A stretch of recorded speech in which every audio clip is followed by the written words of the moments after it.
따라해 보실래요? 두려움으로 구원을 얻으라.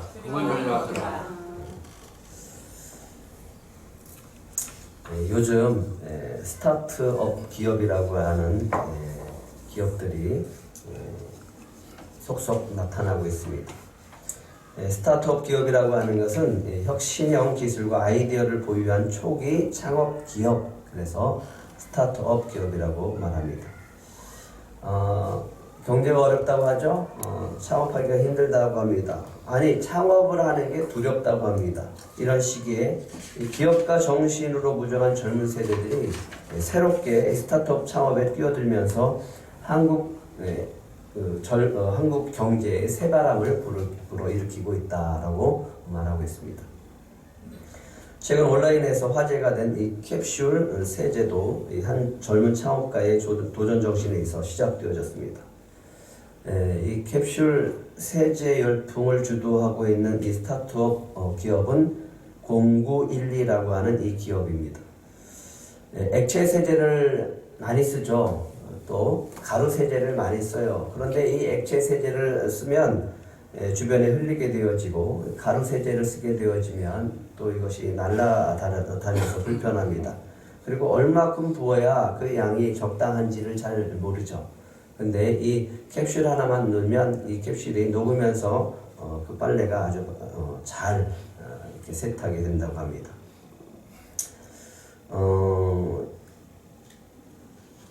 그런데 이 문제는 이 제작을 하는데 문제가 있었습니다.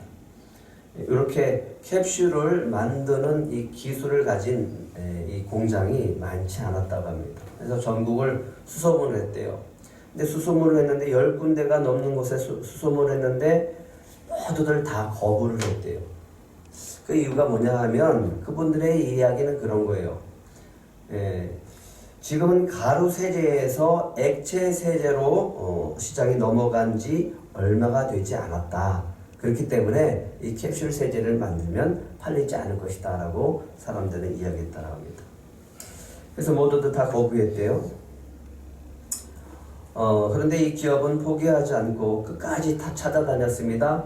그리고 어느 한 군데를 발견하고 그곳에서 의뢰를 해서 제조를 하게 되어졌습니다. 그렇게 해서 어렵게 만든 이 캡슐 세제가 어떻게 됐을까요? 대박이 났대요. 세탁력이 강하고 알레르기를 유발하지 않는다라고 하는 입소문이 나면서 많이 팔리게 되었다라고 합니다. 이 사람이 박수원이라고 하는 브랜드 리더라고 합니다. 요즘 사업하는 사람들이, 장사하는 사람들이 다 어렵다고 하죠. 그래서 대부분 창업을 두려워합니다. 뭘 한들 잘 되겠느냐, 해서 되겠느냐, 다 부정적인 생각들을 갖고 있어요. 그런데 그 와중에도, 그 두려운 환경 속에서도 이분들은 창업을 해서 성공을 이루어가고 있습니다. 근데 이 사람은 시장에서 거의 존재감이 없는 제품들을 맡아서 유통하는 일을 했다고 합니다. 참 기가 막히죠? 남들은 정말 기발한 아이디어로 정말 시장 조사를 해서 잘 팔릴 것을 만들어서 팔아도 지금 될까 말까 하는데, 이 사람은 기존에 팔리던 것, 잘 팔리지 않던 것을, 그 품목을 받아다가 그것을 다시 판매하는 거예요. 그 중에 하나가 음식물 처리기였다고 합니다. 음식물 처리기 누가 필요하죠? 주부들이 필요합니다. 그래서 기존의 음식물 처리기를 광고했던 사람들은 광고 대상이 주부였어요. 그래서 주부들에게 광고를 했는데 음식물 처리기가 팔리질 않는 거예요. 어떻게 다시 팔까, 어떻게 하면 잘 팔까를 고민을 해봤습니다. 연구하고 조사를 했습니다. 그런데 뜻밖의 음식물 처리기를 필요로 하는 사람이 주부가 아니라 남편이라고 하는 것을 발견했대요. 그래서 왜 그러냐 했더니, 아파트에서 나갈 때 음식물 쓰레기를 가지고 나가는 사람이 남자들이라는 거예요. 남편들이라는 거예요. 여기서 착안을 해서 주부가 아니라 남편들에게 광고를 시작했어요. 근데 남편들이 설득을 당해서 여자한테, 아내한테 이거 사야 된다고. 이거 사야 된다고, 꼭 필요하다고. 이렇게 해서 판매가 늘어났대요. 참 대단하죠? 많은 사람이 경제가 어렵다고 주춤하고 있어요. 두려워합니다. 창업을 두려워해요.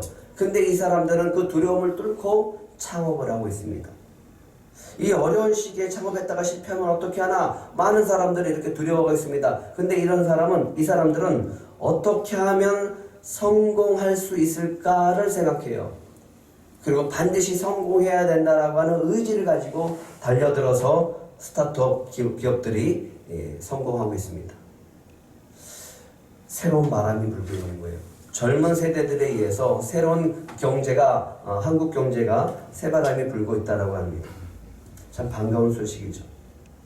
경기가 어려워서 창업하기 꺼리는 시기에 왜 어떤 사람은 그 두려움 때문에 창업을 포기하고 아예 안 된다라고 하고, 왜 어떤 사람은 그 두려움 속에서 나가서 이 창업을 해서 성공시키냐 이거죠. 무슨 차이가 있냐. 누구는 두려워서 안 된다고 해서 포기하고, 누구는 두렵지만 해서 성공하는, 무슨 차이가 있을까요?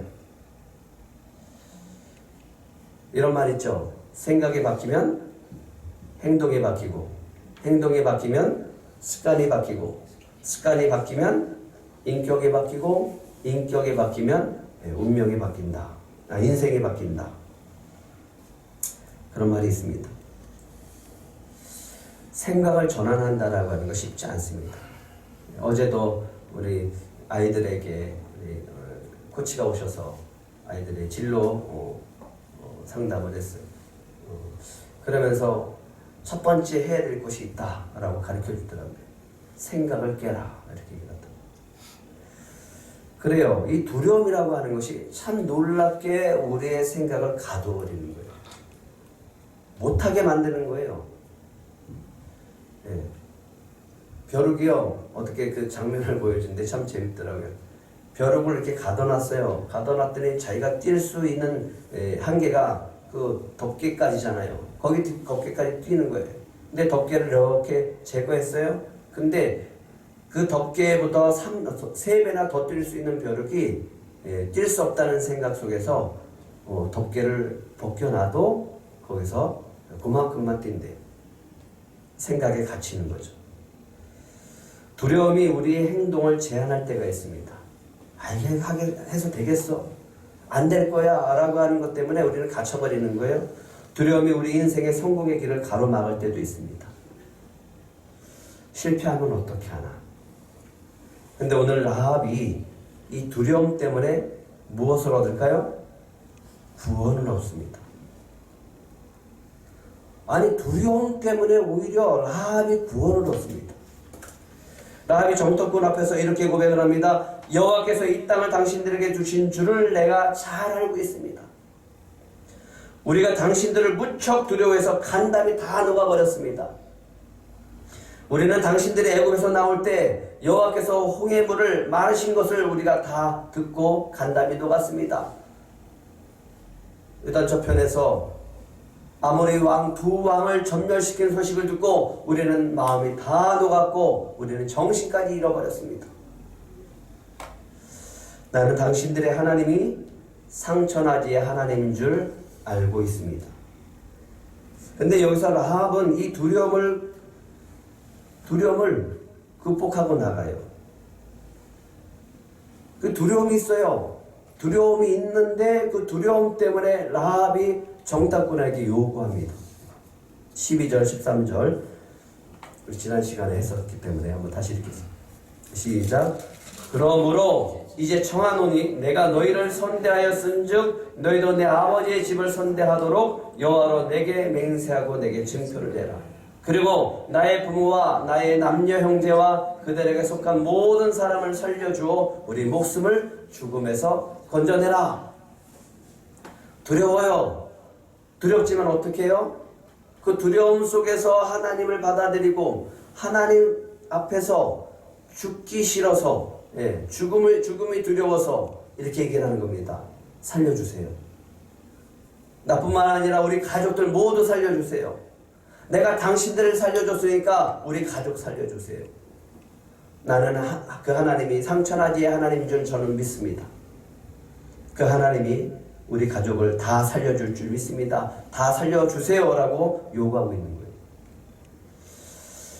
그런데 여기 여리고 사람들은 지금 무엇을 하고 있습니까? 라합의 다른 사람들은 지금 뭐 하고 있냐고요. 예, 여리고성에 있는 모든 사람들이 지금 이스라엘 백성이 요단강 저편에 지금 진을 치고 있다는 소식 다 알고 있어요. 그들이 얼마 전에 두 왕을 전멸시켰다는 소식을 듣고서 다 두려워하고 있어요. 예, 40년 전에 홍해를 가르고 이스라엘 백성이 그 홍해를 가르고 출애굽을 했다라는 소식을 듣고 간담이 다 녹아 있습니다. 그리고 또 하나, 이 밤에 이스라엘 정탐꾼이 들어왔다라고 하는 소문도 들었어요. 아, 이제 얼마 안 있으면 저 이스라엘 백성이 요단강을 건너오겠구나, 여리고성으로 쳐들어오겠구나 라고 하는 소식도 다 듣고 알고 있어요. 그런데 이 사람들은 지금 뭐 하고 있냐고. 뭐가 있습니까? 야, 이제 저놈들이 여기까지 쳐들어와서 우리를 죽이겠구나 라고 하는 거 다 알고 있어요. 이스라엘 하나님, 상천하지 하나님이 우리를 전멸시키겠구나 라고 하는 것을 다 알고 있어요. 그런데 뭐 하고 있냐고. 여리고 왕이 바쁩니다. 정탐꾼을 빨리 찾아서 그놈들 찾아서 어떻게 잡아와라, 죽이겠다라고 하는 거죠. 그러면 정탐꾼을 데려다가 붙잡고 그 정탐꾼들을 죽이면 그 두려움이 사라질까요? 여리고성 사람들은 이스라엘과 싸우기 위해서 전쟁을 지금 준비하고 있나요? 왜 아무런 대책을 안 세우고 있을까요? 이 소식 들었잖아요. 간담이 다 녹았다며요. 그런데 왜 아무런 조치를 취하지 않냐고요. 뭔가를 해야 되지 않아요? 이 사람들에게는 믿는 구석이 하나 있어요. 뭐냐면 여리고성은 견고하다라는 거예요. 아무리 저 이스라엘 백성의 하나님이 이스라엘 백성을 데리고 이 땅에 쳐들어온다고 할지라도 이 성은 절대로 무너지지 않는다. 믿는 구석이 있는 거예요. 그들이 오면 우리 성문을 닫아버리면 이스라엘 백성이 아무리 많다고 할지라도 200만이라고 할지라도 장정만 60만이라고 할지라도 못 들어온다 라고 하는 굳은 믿음이 있는 거예요. 믿는 구석이 있는 겁니다. 우리가 하나님을 붙잡지 않고 하나님이 아닌 다른 믿는 구석을 갖고 있으면 하나님이 기뻐하지 않습니다. 하나님은 질투의 하나님인지를 믿으시기 바랍니다. 이게 아니라 우리 믿는 구석이 아니라 하나님을 붙잡아야 됩니다. 그 하나님을 붙잡을 때 주님은 우리를 구원하시고 우리를 이렇게 세우실 줄 믿습니다. 성경은 여러 곳에서 멸망해 가는 사람들의 모습을 봅니다. 이 사람들의 모습을 보면 답답해요. 어떻게 사람들이 이럴 수 있을까? 하나님은 노아에게 방주를 지으라고 했습니다. 이제 홍수로 물로서 심판하신다라고 하는 것을 알려줬습니다. 근데 노아는 혼자 가족들과 함께 방주를 지어요. 사람들은 그래요. 노아를 보면서, 노아의 가족을 보면서 에이 미친놈, 손가락질을 해요. 그리고 대책을 안 세워요. 왜? 그 심판이 뭔지 모르니까. 오직 노아의 가족만 열심히 방주를 짓습니다. 소돔과 고모라가 멸망할 때 천사가 와서 롯에게 얘기합니다. 이제 빨리 서둘러서 이것을 피해라. 망한다. 멸망한다. 가족들에게 얘기해라. 롯이 가서 예배 사위들한테 얘기합니다. 야, 이 소돔과 고모라가 멸망한다. 그러니까 빨리 이것을 탈출하자 라고 하니까 사위들이 뭐라고 그랬어요? 에이, 장이라네. 농담으로 여기는 거예요. 농담. 예레미야가 예루살렘이 멸망할 것을 사람들에게 부지런히 얘기했어요. 왕한테 얘기했습니다. 근데 사람들이 이렇게 얘기를 해요. 아닙니다. 멸망하지 않습니다. 우리는 하나님이 지켜줍니다. 이 예루살렘 성은 하나님의 성입니다. 이 성전에 있으니 절대로 망하지 않습니다. 결과는 똑같아요. 다 멸망했어요. 사람들은 하나님의 심판을 두려워하지 않습니다. 그래서 멸망합니다. 사람들은 하나님의 심판의 메시지를 듣고 긴장하지 않아요. 두려워하지 않아요. 그래서 멸망합니다. 예수님이 마지막 때의 일을 이렇게 얘기해요. 인자가 그 천사들을 보내리니 그들이 그 나라에서 모든 넘어지게 하는 것과 또 불법을 행하는 자들을 거두어내어 풀무불에 던져 넣으리니 거기서 울며 이를 갈게 되리라. 마지막 때는 그렇게 된다라고 하는 거죠. 마지막 심판의 때는 그렇게 된다라고 하는 거예요. 그러면서 이렇게 얘기를 합니다. 그때 의인들은 자기 아버지 나라에서 해와 같이 빛나리니 귀 있는 자들은 들을지어다. 마지막 때에 이렇게 얘기합니다. 그런데 마지막 때가 되어도 사람들은 그 마지막 때가 됐는지 모르고 자기 할 일을 하면서 살아갑니다. 결산의 때가 오는 줄 믿으시기 바랍니다. 반드시 결산의 때가 옵니다. 우리는 그것을 준비해야 됩니다. 그게 지혜로운 사람이에요. 근데 하나님은 출애굽을 할 때 이미 홍해를 가르친 사건으로 세상 사람들을 다 두렵게 했어요.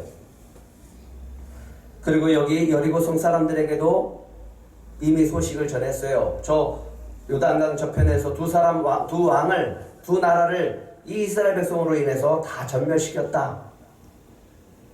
하나님의 소식 들었어요. 이스라엘의 하나님이 어떤 분인지 들었어요. 이스라엘 백성이 어떻게 지금 가나안으로 쳐들어오고 있는지를 다 듣고 있어요. 그리고 정탐꾼이 들어왔다는 소식도 듣고 있어요. 그런데 아무도 하나님을 찾는 사람은 없습니다.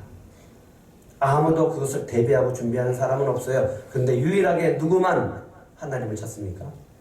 나합한 사람만 찾아요. 왜 찾아요? 똑같이 두려운데 그 두려움 때문에 라합은 하나님을 붙잡고 두려움 때문에 하나님을 거부해요. 라합은 두려움 때문에 하나님을 붙잡는데 다른 사람들은 두려움 때문에 하나님을 거부해요. 근데 놀라운 것은 그 두려움 때문에 라합이 하나님을 붙잡으니까 하나님은 라합을 구원해주고 그 가족을 구원해주는 것을 보게 되어진다라고 하는 겁니다. 라합은 하나님에 대한 소문을 듣고 두려워서 정탐꾼들을 붙들고 간절히 부탁합니다. 내가 당신들을 살려줬으니까 당신들도 나와 우리 가족들을 다 살려주어야 합니다. 그랬더니 정탐꾼들이 뭐라고 얘기합니까? 당신이 우리의 일을 누설하지 않으면 우리가 목숨 걸고 당신을 구원해낼 겁니다. 하나님께서 우리에게 이 땅을 주실 때에는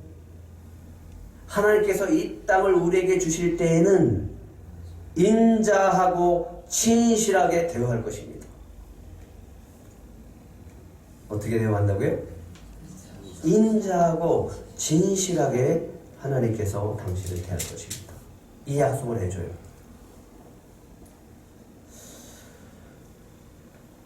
기업들이 쇠퇴할 때 흔들리는 상황에서 그 다다르기 전에 전조 현상들이 있대요.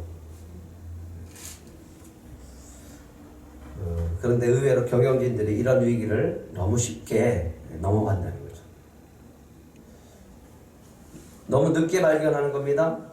기업이 망할 수밖에 없는 상황 속에서 그 바로 직전에 그것을 발견하다 보니까 회복이 안 되는 거예요. 미국의 프레스톤이라고 하는 자동차 타이어 회사가 있었습니다. 1996년에 미국에서 자동차 전복 사고로서 지역 방송국 기자가 사망하는 사고가 발생했습니다. 지역 방송에 포드 자동차에 장착된 타이어에 외피가 벗겨진 것이 사고의 원인이다라고 보고를 하게 되어졌습니다.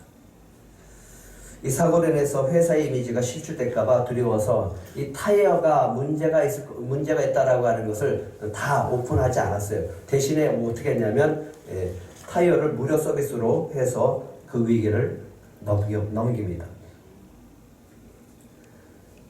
그런데 당시 이 회사의 본사가 일본 회사였는데 사장에게는 이렇게 보고했습니다. 타이어에는 아무 문제가 없습니다. 2년 뒤에 사우디아라비아에서 똑같은 전복 사고가 났어요. 이때도 역시 본사에서 보고하면 일만 복잡해지니까 이렇게 보고했습니다. 더운 날씨 때문에 그렇습니다. 결국 프레스톤이라고 하는 이 회사는 이런 문제 때문에 650만 개의 타이어를 리콜하는 사태가 벌어지게 되어집니다. 그리고 무려 3억 5천만 달러라고 하는 천문학적 비용을 부담하게 되어집니다.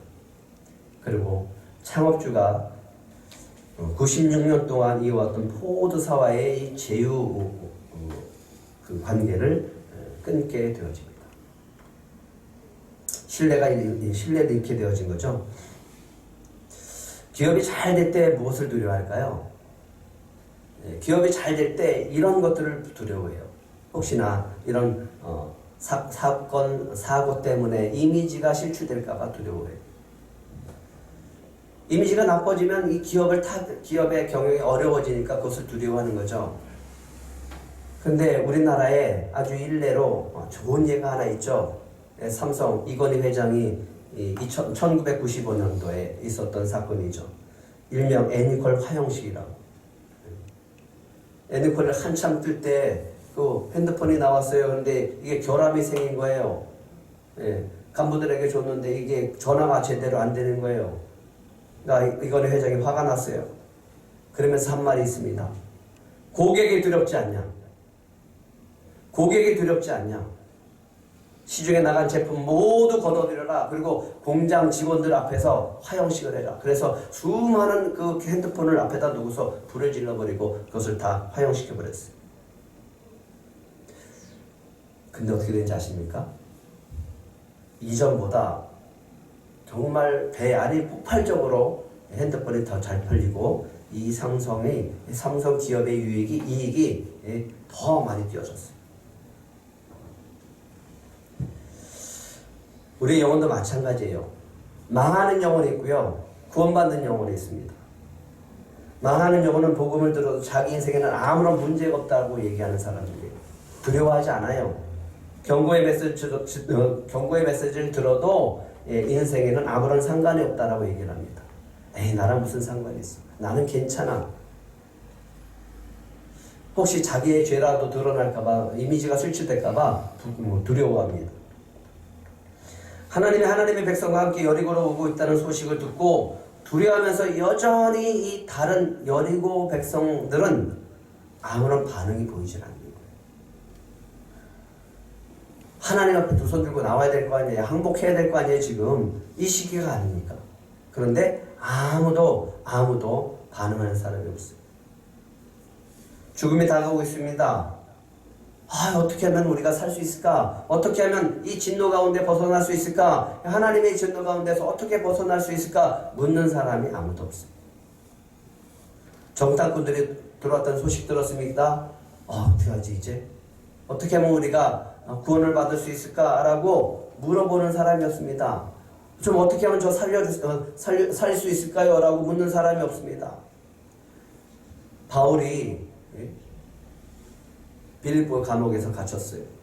지하 감옥에 갇혔어요. 매를 맞고 착고에 차서 갇혔어요. 그래서 찬송 부르고 기도합니다. 그런데 그때 문이 탁 열리는 거예요. 착고가 풀어지는 거예요.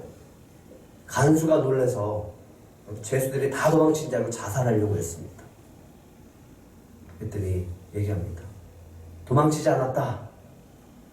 도망치지 않았다. 그 두려움 속에서 이렇게 물어봅니다. 선생님, 제가 어떻게 하면 구원을 얻을 수 있을까요? 물어봐요. 주 예수를 믿어라. 그러면 너와 내 집이 구원을 얻으리라.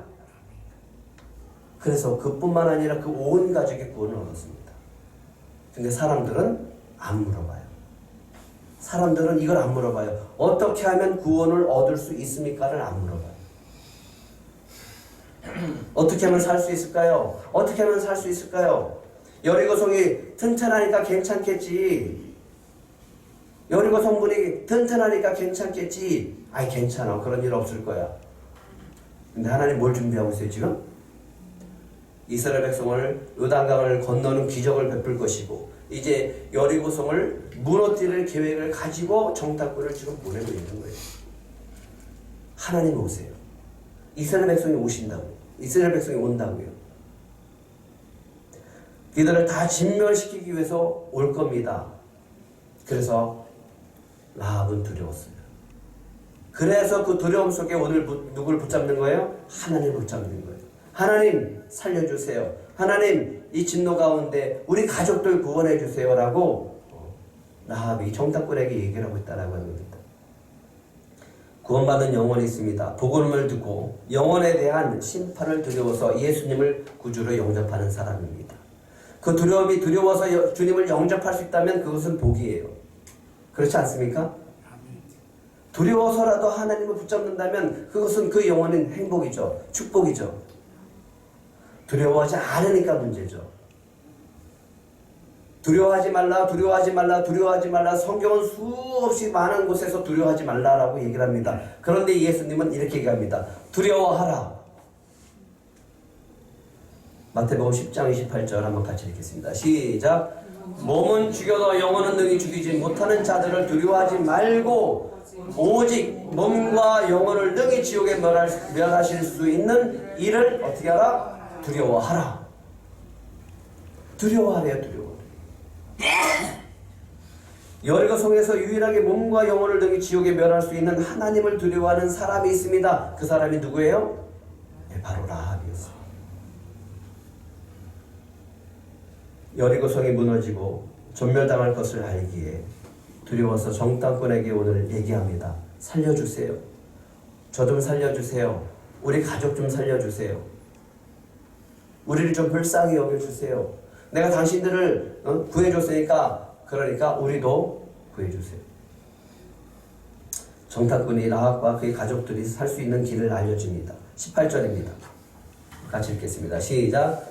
우리가 이 땅에 들어올 때 우리를 달아내는 창문에 이 붉은 줄을 매고 내 부모와 형제와 내 아버지의 가족을 다 내 집에 모으라. 라합이 하나님께 구원받으려면 어떻게 해야 됩니까 이제? 네, 정탐꾼 말대로 그대로 따라야 돼요. 순종해야 돼요. 어떻게? 창문에 붉은 줄을 매야 됩니다. 사람들이 그래요. 저 무슨 줄이야? 저 왜 달아놨어? 물어볼 거 아니에요. 네? 어떻게 대답해야 돼요? 얘기도 제대로 못해요. 네? 마음속으로만 긴장하고 있는 거예요. 이게 구원의 줄이다. 이게 생명의 줄이다. 여기에 내가 목숨 걸고 저 정탐꾼들을 내려준 그 줄이다. 그들이 이곳에 쳐들어올 때 나를 구원해줄 표식이다. 또 얘기합니다. 그리고 어떻게 돼요? 부모, 형제와 내 아버지의 가족을 다 너희 집에 모아라. 왜 가야 되는데? 왜 니네 집에 있어야 되는데? 응? 그냥 있어요. 네? 잠만 말고 있어. 여기 있어야 돼. 왜? 라합은 아니까. 네? 라합이 이 여리고 성이 어떻게 될 건지 아니까. 근데 여리고 성에 라합의 집이 어디인지 아십니까? 어디 있다고 했어요? 예, 성 위에 있습니다. 성이 무너지면 어떻게 되는 거예요? 예, 제일 높은 데 있는 사람이 제일 아프게 죽겠죠 뭐. 근데 그 집에 지금 붉은 줄을 매는 거예요. 이스라엘 백성이 여리고 성으로 올 때까지 지켜야 될 것이 있습니다. 정탐꾼들이 왔다라고 하는 것을 아무에게도 얘기하지 않아야 돼요. 발설하지 않아야 돼요. 입을 다물고 기다리는 거예요. 여리고성까지 이스라엘 백성이 들어올 때까지 라합은 그 믿음을 지키고 있어야 되는 거예요. 이제 라합이 믿음의 결단이 필요했습니다. 그들을 줄로 매달아서 도망치게 합니다. 그리고 얘기합니다. 저 사람들이 출격을 하니까 좀 숨어있다가 도망쳐라. 따돌리고 좀 도망쳐라. 이렇게 얘기를 합니다. 21절 라합이 어떻게 행동하는지 보겠습니다. 시작. 라합이 이르되 너희의 말대로 할 것이라 하고 그들을 보내어 가게 하고 붉은 줄을 창문에 매니라. 언제 맸어요? 예, 보내고 난 다음에 곧바로 매는 거예요. 그리고 이 정탐꾼들이 도망칩니다. 그리고서 숨어 있어요. 이 사람들이 자기를 추적해오는 사람들을 시선을 피하기 위해서 숨었어요. 숨으면서 저는 그렇게 생각해요. 이 정탐꾼들이 산에 있을 때 여리고 성에 있는 라합이 매달아 놓은 저 붉은 줄을 보지 않았을까? 라합에 뭘 보는 거예요? 믿음을 보는 거예요. 믿음. 아, 저 애는 믿음이 있구나. 저 여자는 믿음이 있구나. 하나님이 라합이 붉은 줄을 매달았을 때 뭘 보셨을까요? 믿음을 보는 거예요. 아, 라합이 나를 믿는구나. 아, 라합이는 나를 믿는구나. 그 줄이 바로 구원의 줄입니다. 오늘 여러분들은 어떤 줄을 매달을 겁니까?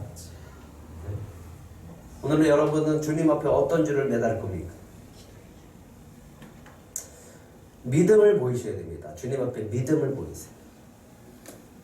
그리고 다시 이 정탐꾼들은 요단강을 건넙니다. 그리고 여호수아한테 갑니다. 그리고 여호수아에게 지금까지 있었던 일을 보고하면서 이렇게 얘기를 합니다. 24절 같이 읽겠습니다. 시작. 또 여호수아에게 이르되 진실로 여호와께서 그 온 땅을 우리 손에 주셨으므로 그 땅의 모든 주민이 우리 앞에 간담이 높도이다 하더라. 예, 지금 정탐꾼들은 누구랑 같이 있었어요? 라합하고만 있었어요. 다른 데 가지도 않았어요. 이 정탐꾼이 라합을 보고 라합의 상태를 보고 라합이 말한 것을 보고서 여호수아한테 얘기합니다. 여호수아가 그 얘기를 들었을 때 어떤 마음이 들었을까요? 됐다 이거. 하나님께서 준비하셨다. 들어가자.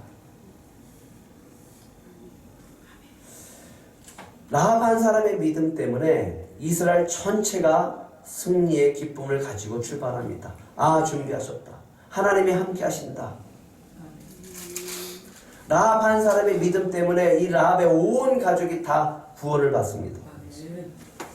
저와 여러분이 그런 은혜가 있기를 축복합니다. 연말이 되면서 마음이 조급해지는 게 있어요. 아, 올해도 우리 가족들은 이런가? 왜 올해도 우리 가족들은 이런가?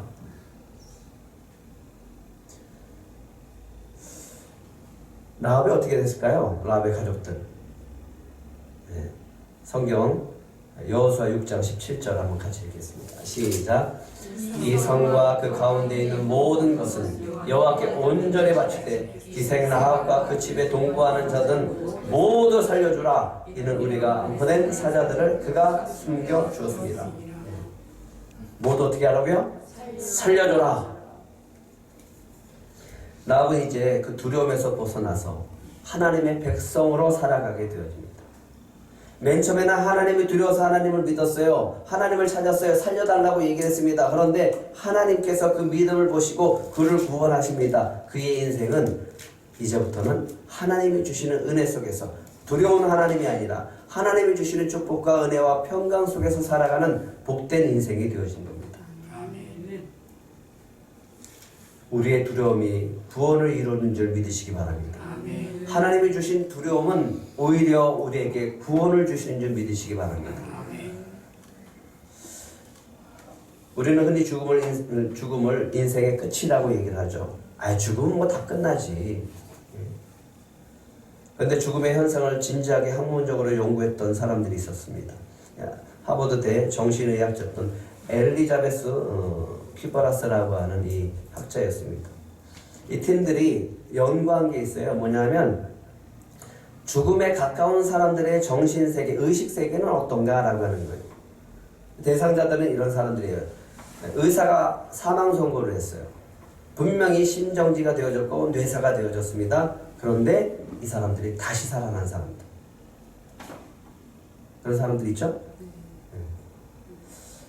죽음에 거의 가까이 왔던, 아니 죽었던 사람이에요. 의학적으로 보면 사망 선고를 했기 때문에. 제가 아시는 목사님 남편도 그랬어요.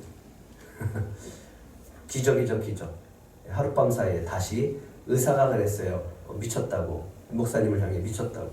근데 목사님은 확신을 가지고 있었어요. 6시까지만 기다려달라. 근데 정확하게 6시에 다시 살아난 거예요.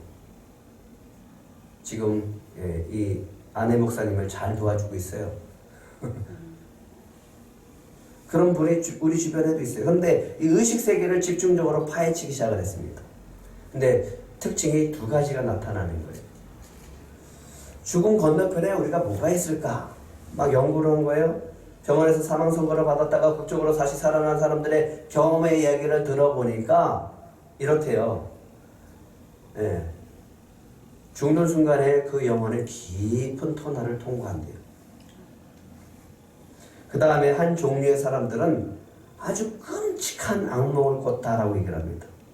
정말 다시는 꾸고 싶지 않은 아주 끔찍하고 고통스러운 그 세계에서 너무너무 고통스러웠다라고 얘기를 합니다. 그 한 부류. 또 한 부류가 있습니다. 깊은 터널을 통과한 후에 갑자기 환한 빛이 보이더래요. 그 빛의 세계로 들어갔는데 너무너무 환상적이었다라고 하는 거예요. 너무너무 좋아서 그 환상, 그런 꿈을 깨고 싶지 않았다. 다시 돌아오고 싶지 않았다. 그런 얘기를 했다고 합니다. 우리는 알죠? 그것이 우리는 천국이라고 하는 것을 알고 있습니다. 천국을 본 분들도 있기 때문에 그렇습니다. 파스칼은 이런 유명한 얘기를 했다고 합니다. 천국, 이것은 포기하기에는 너무나 엄청난 도박이다. 그냥 우리가 포기해버리기에는 너무나 어마어마한 이것은 도박이다. 천국이 없어도 천국을 믿고 살았던 나에게 별로 손해볼 것은 사실 없다. 그러나 천국이 정말 존재했다면, 준비만 했었으면 갈 수 있었던 천국, 그런데 그 천국을 내가 놓쳐버렸다면 이것은 큰일이다. 이것을 놓쳐버리기에는, 이것은 그대로 지나치기에는 너무나 어마어마한 도박이다. 그래서 자기를 이렇게 얘기합니다. 도박하고 있는 사람이다. 예수님이 십자가에 못 박혔을 때 우편강도 자평강도가 있었어요. 자평강도가 예수님을 바라보면서 이렇게 얘기합니다. 네가 그리스도냐? 그러면 너와 우리를 구원하라. 예수님은 구원하실 수 있는 분입니까? 십자가에 못 박혀 있는 상태에서 구원하실 수 있는 분입니까? 예, 구원하실 수 있는 분이죠. 구원해 봐라 이거예요. 근데 그 안에는 뭐가 없어요? 믿음이 없어요. 우편강도가 이렇게 얘기를 합니다. 네가 동일한 정죄를 받고서도 하나님을 두려워하지 아니하느냐? 누굴 두려워하지 않느냐? 야, 너나 나나 지금 죄를 짓고 있는데, 집에서 십자가에 못 박혀 있는데, 죽어가고 있는데 하나님 두렵지 않느냐? 우편강도는 하나님을 두려워했어요. 이렇게 얘기를 합니다. 우리는 우리가 행한 일에 상당한 보응을 받는 것이니 이에 당연하거니와 이 사람이 행한 것은 옳지 않은 것이 하나도 없다. 그러면서 예수님을 향해서 이렇게 얘기를 합니다. 예수님, 당신의 나라에 임하실 때 나를 기억하여 주시옵소서. 하나님을 두려워하고 자신이 죄인이라고 하는 것을 고백을 하면서 예수님한테 얘기합니다. 좀 저를 기억해 주세요. 라고 했는데 예수님이 십자가에 못 박힌 상태에서 이렇게 얘기를 합니다. 내가 진실로 내게 이르노니 오늘 내가 나와 함께 낙원에 있으리라. 안타까운 사람들이 있어요. 너무너무 안타까워 있는 사람들. 예, 죄를 짓고 살면서 하나님을 두려워하지 않고 살아가는 사람들입니다. 예, 하나님을 두려워하지 않고 있어요. 왜? 죄가 죄인지 모르기 때문에. 죄 가운데 살아가면서도 자신에게 심판이 기다리고 있다라고 하는 것을 모르고 살아가는 사람들, 정말 불쌍한 사람들이죠. 그런데 그러고 그분들이 바로 우리의 가족들이에요. 우리는 오직 우리의 몸과 영혼을 지옥에 멸하실 수 있는 하나님을 두려워해야 합니다. 그분을 두려워할 줄 알아야 돼요. 근데 너무 두려워하지 않는 거예요. 그러면 하나님께서 그 두려움을 통해서 우리를 구원해 주실 줄 믿습니다. 우리는 죄를 두려워해야 돼요. 우리의 몸과 영혼에 붉은 줄을 매달아야 합니다. 예수 그리스도의 십자가를 붙들고 우리는 간절히 기도해야 돼요. 주님 용서해 주시옵소서, 우리를 살려 주시옵소서, 우리를 구원하여 주시옵소서. 그러면 주님께서 우리를 구원하실 줄 믿습니다. 아니 이미 구원해 주신 줄 믿습니다. 그렇다면 이제 불쌍한 영혼들을 우리가 구원의 길로 인도해야 되지 않겠습니까? 두려워서 처음에는 믿어요. 근데 그 다음에 그 두려움 때문에 구원받은 백성들에게는, 그 자녀들에게는 하나님이 은혜를 주기 시작합니다. 그 은혜 속에서 너무너무 기쁘고 행복하고 감사해서 오늘도 불쌍한 우리 가족들, 믿지 않는 영혼들에게 복음을 전하시는 저와 여러분들이 되기를 축복합니다. 아멘. 그래서 이 시대에 아니 금주에 올해가 가기 전에 여러분들이 라와크 같은 그런 고백 속에서 저와 여러분들의 가족들이 다 믿음 가운데 들어와서 구원받는 놀라운 역사들이 있기를 축복합니다.